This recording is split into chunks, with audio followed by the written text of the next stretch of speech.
And tonight's topic is about mind reads, the relationship destroyer. Now, I've been talking about mind reads for the whole 30 plus, what are we at, 35 or something broadcasts the last 6 weeks. But I haven't done a broadcast particularly on this subject itself. It's kind of hard to talk about the mind without bringing up mind reads. So the subject has come up, but tonight this is the topic.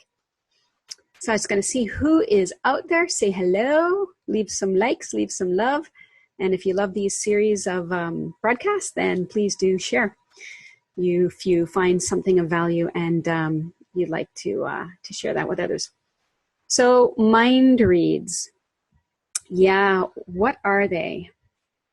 Well, first of all, where do they come from? And given that they're called mind reads, you can probably ascertain that they come from mind and from your mind.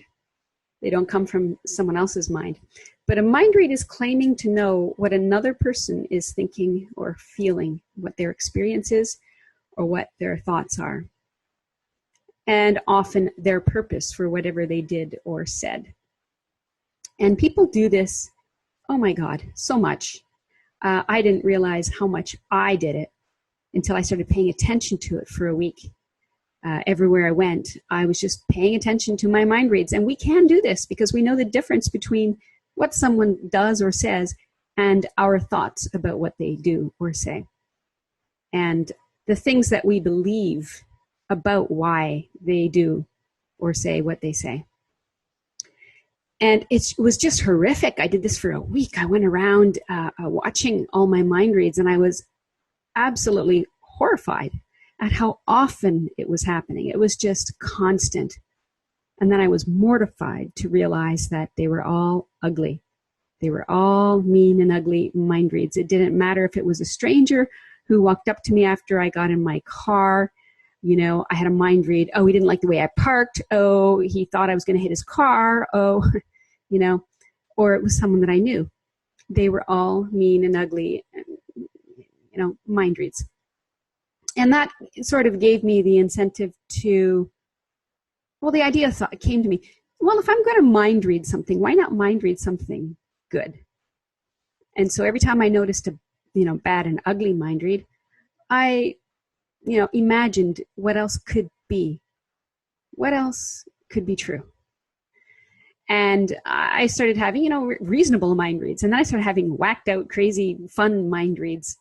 And I was just having so much fun. And I noticed everybody else was having fun too. Rather than me going around with this, the world is nasty kind of attitude, not even realizing that I had it, not even realizing that I was doing it.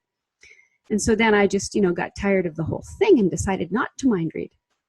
So I would notice a mind read and just leave it alone. Don't touch it. Don't believe it. Don't act on it.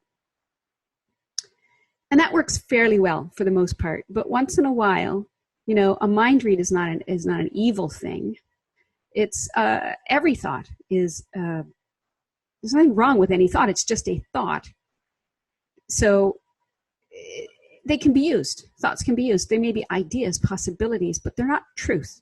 Where we err is when thinking they are true and real. And if we've been in the habit of, facilitating and engaging in negative ones, and we think they're real, now we're in trouble. And this is how they damage our relationships. Mind reads in relationships, people often call misunderstandings. Misunderstandings. So misunderstanding, it doesn't tell you anything about what actually happened and how this came to be. It doesn't really get down to the brass tacks of what's going on. A mind read does. A mind read is a thought that you have about somebody else that you believe to be true. And the worst pinnacle of this is when you would say, I know him. And in fact, I just heard it downstairs a little while ago. I know my dad. Yeah, that's giving somebody the evil eye. I know. Yeah, sure. So as long as you think you know somebody about something about somebody, of course, all you know is your mind reads. But this is not noticed. This delusion is not noticed. This unconsciousness is not noticed. And as long as you think you know something about somebody, you limit them and your relationship with them to that. So this is a huge violence we do to each other, claiming to know something about somebody and limiting them to that and tarnishing them with your crap, really. So, but what do we do instead? Because we're not taught what to do instead, right? Everybody is doing mind reads and everybody believes they're mind reads. And, you know, mind reads are really arrogance. And the opposite of that would be innocence. Okay, pure innocence. Be not knowing. Why do we think we have to know? We think we have to know because we have to defend ourselves.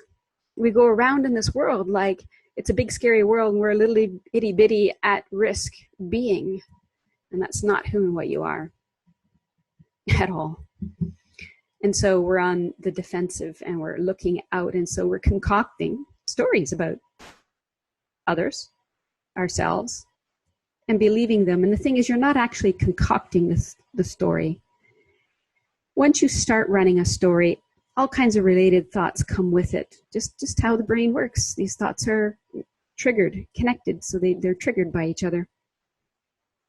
And so if you practice these negative thoughts a lot, they're going to be top of mind, very easily, readily accessible.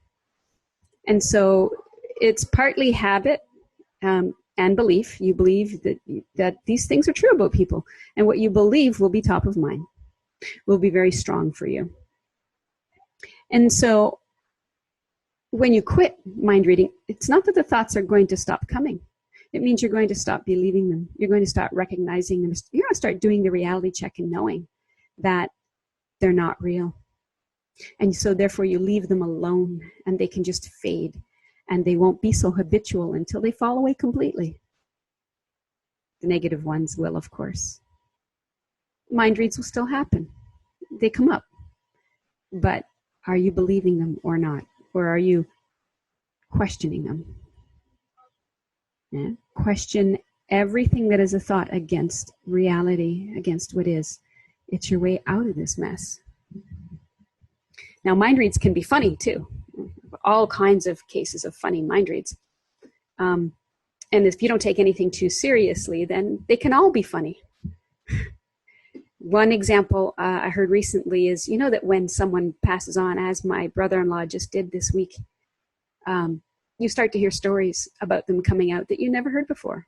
People get together, and you've had just one little snapshot of their life, just an itty-bitty one. But as people come together around one person's life, you start to see all these other snapshots that you would otherwise not have been privy to. And you see a life that is far greater than anything you could have imagined and far more involved and not separate. So one of these stories was being told about my brother-in-law, where he would send texts to his children, and very loving texts, very nice texts, and at the end he would type LOL, and his kids were all confused. How's that funny? It was the big question. What's he laughing at? But the thing is that he thought LOL meant lots of love.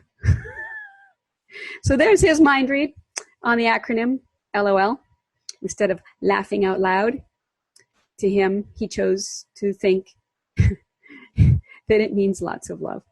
So talk about an eye-opener for the kids. Who knows what they thought about him if he always put LOL after every kind thing he said.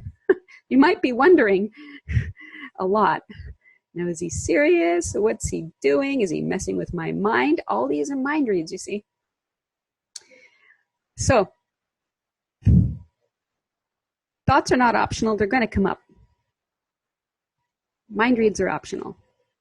Mind reads are taking a thought and believing it to be true. And so now you have a choice. Now that you know the difference and you know what's actually going on, are you going to throw out your evil eye? I hope so. Okay, that's it for tonight, all. I'm going to go back to the family and wish you a real rest of your weekend full of love and joy.